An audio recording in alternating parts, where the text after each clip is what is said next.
Selamat pagi semuanya. Perkenalkan nama saya Dominika Septa Regina dengan NPM 21411055 dari kelas manajemen 21A. Di sini saya akan menjelaskan sedikit materi tentang komunikasi pemasaran menggunakan saluran digital. Topik pembahasan yang akan saya bahas pada kali ini yang pertama Search Engine Marketing, dua Online Public Relation and Influencer Relationship Management, yang ketiga kemitraan online termasuk pasar afiliasi, yang keempat periklanan tampilan interaktif, yang kelima pemasaran email berizin dan pemesan mobile, yang keenam media sosial dan pemasaran viral teknik promosi online.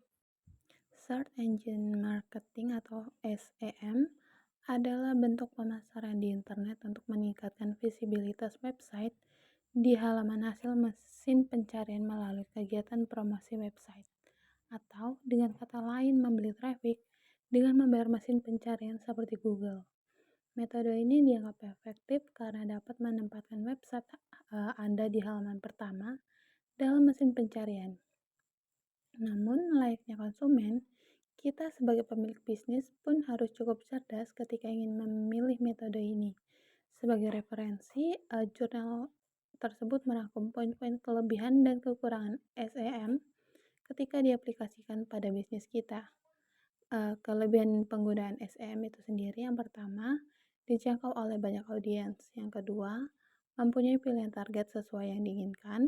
Yang ketiga, meningkatkan lalu lintas kunjungan website.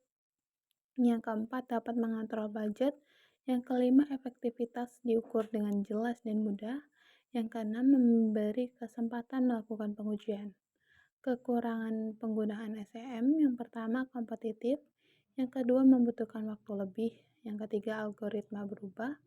Yang keempat, minim konten visual. Yang kelima, konten yang dihindari. Dan yang terakhir, visibilitas tidak bertahan lama. Materi yang kedua, online Public Relation and Influencer Relationship Management, hubungan masyarakat online atau PR, dan manajemen hubungan influencer atau IRM adalah komponen penting dari strategi pemasaran digital yang komprehensif. Keduanya memainkan peran penting dalam membangun dan mempertahankan citra merek yang positif, menjangkau khalayak yang lebih luas, dan membina hubungan yang bermakna dengan pemangku kepentingan utama. Hubungan masyarakat online sendiri meliputi yang pertama manajemen media sosial, yang kedua pembuatan konten, yang ketiga komunikasi krisis, dan yang terakhir penjangkauan media. Materi selanjutnya kemitraan online termasuk pasar afiliasi. Kemitraan online dan pasar afiliasi adalah dua konsep yang berbeda, tetapi keduanya dapat saling terkait dalam konteks pemasaran digital. Kemitraan online sendiri mengacu pada kerjasama antara dua pihak atau lebih yang bekerja sama untuk mencapai tujuan bersama. Dalam konteks bisnis online, kemitraan dapat melibatkan sejumlah bentuk seperti aliansi bisnis dan program kemitraan. Sedangkan pasar afiliasi adalah platform di mana bisnis atau individu dapat menjadi mitra afiliasi untuk mempromosikan produk atau layanan tertentu dan menerima komisi atas setiap penjualan atau tindakan yang dihasilkan melalui upaya pemasaran mereka. Program afiliasi memberikan insentif keuangan kepada mitra untuk membantu memasarkan dan menjual produk dan atau layanan. Dalam beberapa kasus, kemitraan online dapat melibatkan strategi afiliasi di mana mitra bekerja sama dengan pemilik produk atau penyedia layanan untuk memasarkan produk atau layanan tersebut dan mendapatkan komisi berdasarkan kinerja. Jadi, meskipun kemitraan online dan pasar afiliasi dapat dianggap sebagai konsep terpisah, namun mereka bisa bersinggungan dan saling melengkapi dalam konteks pemasaran digital. Periklanan tampilan interaktif. Periklanan tampilan interaktif adalah bentuk periklanan online di mana iklan tidak hanya ditampilkan kepada pengguna, tetapi juga melibatkan mereka secara aktif. Ini berbeda dari iklan tampilan statis yang hanya menampilkan gambar atau teks tanpa interaksi yang signifikan. Berikut beberapa ciri khas dari periklanan tampilan interaktif. Yang pertama, keterlibatan pengguna. Iklan tampilan interaktif memungkinkan pengguna berinteraksi dengan iklan, memberi mereka kontrol atau kesempatan untuk berpartisipasi. Yang kedua, multimedia. Biasanya, iklan tampilan interaktif memanfaatkan elemen-elemen multimedia seperti gambar, video, animasi, dan suara untuk meningkatkan daya tarik dan keterlibatan. Yang ketiga, ada tujuan interaktif.